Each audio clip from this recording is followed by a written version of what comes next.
Hello students, आज की class में हम पढ़ने वाले हैं heat generated in metal cutting और मशीनिंग। तो चलिए देखते हैं। जब हम मेटल को कट करते हैं किसी भी टूल की सहायता से तो कहां कहां हीट जनरेट होता है। सबसे पहले फिगर की सहायता से समझते हैं। ये हमारा वर्कपीस हो गया। This is our workpiece. Workpiece को डब्ल्यूपी से डिनोट करते हैं। And this is our tool. ये हमारा टूल है।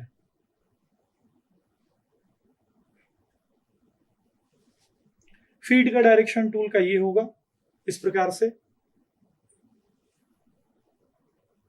इस एंगल को हम लोग शियर प्लेन से जो हॉरिजॉन्टल में एंगल बनता है उसे हम लोग शियर एंगल बोलते हैं, और फेस के साथ वर्टिकल जो एंगल बनाता है उसे हम लोग बैकरेक एंगल या अल्फा बोलते हैं। अब हमें पढ़ना है heat generated in metal cutting. Metal cutting में हीट कहां कहां जनरेट होती है। तो सबसे पहले ये देखते हैं कि जब भी हम लोग मेटल मशीनिंग करते हैं तो जो हमारा मटेरियल है वो प्लास्टिकली डिफॉर्म होकर के रिमूव होता है चिप्स के फॉर्म में। तो जब हमारा मटेरियल प्लास्टिकली डिफॉर्म होता है तो प्लास्टिकली डिफॉर्म होने के लिए जो एनर्जी लगती है, तो सबसे ज्यादा जो एनर्जी कन्वर्ट होती है वो हीट के फॉर्म में कन्वर्ट होती है। जब हमारा पर्टिकुलर टूल काम कर लेता है तो मूव होने के बाद जब यहाँ से चिप निकलता है तो उस समय कुछ हीट जनरेट होती है। तो वो हीट हमारे शेयर प्लेन के अलोंग जनरेट होती है। जब चिप हमारा इस प्रकार से निकलता है तो फेस के साथ कांटेक्ट होता है चिप का टूल के फेस के साथ, तो यहाँ पे कुछ हीट जनरेट होती है। और जब हमारा टूल का फ्लैंक फ्लैंक नीचे वाले पोर्शन को इसको बोलते हैं हम लोग। This portion of the tool is known as flank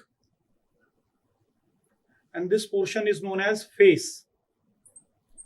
तो जो हमारा फ्लैंक है उसका जब कांटेक्ट हमारे वर्कपीस के साथ होता है यहाँ पे भी हीट जनरेट होता है। तो तीन प्रकार से यहाँ पे हीट जनरेट होता है।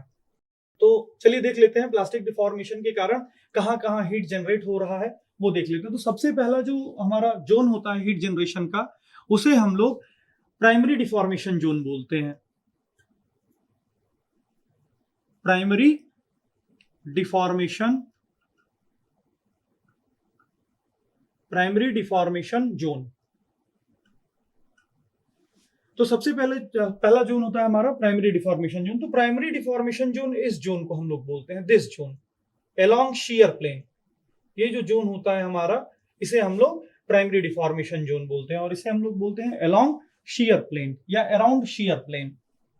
इसको हम लोग बोलेंगे अराउंड शियर प्लेन।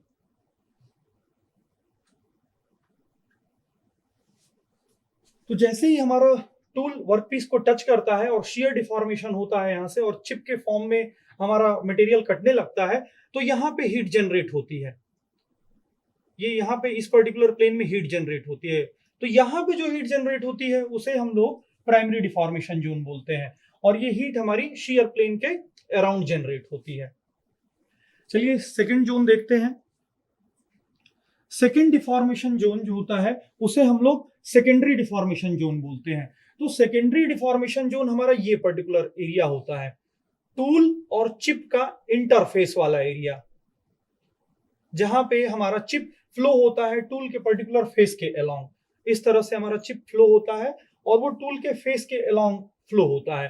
तो जैसे ही वो फ्लो होता है यहाँ से तो चिप ऊपर की तरफ जाने की कोशिश करता है और टूल हमारा आगे की तरफ मूव कर रहा होता है। तो यहाँ पे फ्रिक्शनल फोर्स काफी एक्टिव हो जाता है, और फ्रिक्शनल फोर्स के काफी एक्टिव होने के कारण यहाँ पे हीट जनरेट होता है। तो इस पर्टिकुलर जोन को हम लोग टूल और चिप के इंटरफेस वाले जोन को हम लोग सेकेंडरी डिफॉर्मेशन जोन बोलते हैं। This zone is known as secondary deformation zone. और ये कौन सा जोन होता है? ये जोन हमारा टूल चिप इंटरफेस होता है। टूल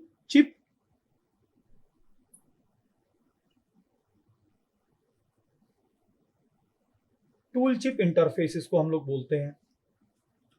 उसके बाद थर्ड जोन हमारा जो आता है हीट जनरेशन का, जहां पे हीट जनरेट होता है, उसे हम लोग टर्शरी डिफॉर्मेशन जोन बोलते हैं। तो टर्शरी डिफॉर्मेशन जोन टूल का फ्लैंक, ये देखिए टूल का फ्लैंक है, ये फ्लैंक और वर्कपीस के साथ जहां पे हमारा वर्कपीस कांटेक्ट करता है वहां पे उस पर्टिकुलर क्षेत्र में, उस पर्टिकुलर एरिया में यहाँ पे जो हीट जनरेट होती है उसे हम लोग, उस पर्टिकुलर जोन को हम लोग टर्सरी डिफॉर्मेशन जोन बोलते हैं। तो इसे हम लोग टूल वर्कपीस इंटरफेस भी बोलते हैं नॉर्मली टर्सरी डिफॉर्मेशन जोन को। Third is tertiary deformation zone.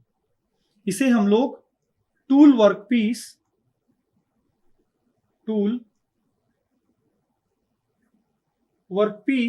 Interface भी बोलते हैं, टूल वर्कपीस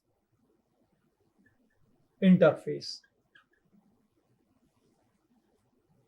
तो मेटल कटिंग में हमारे बेसिकली 3 डिफॉर्मेशन जोन होते हैं जहां पे हीट जनरेट होती है।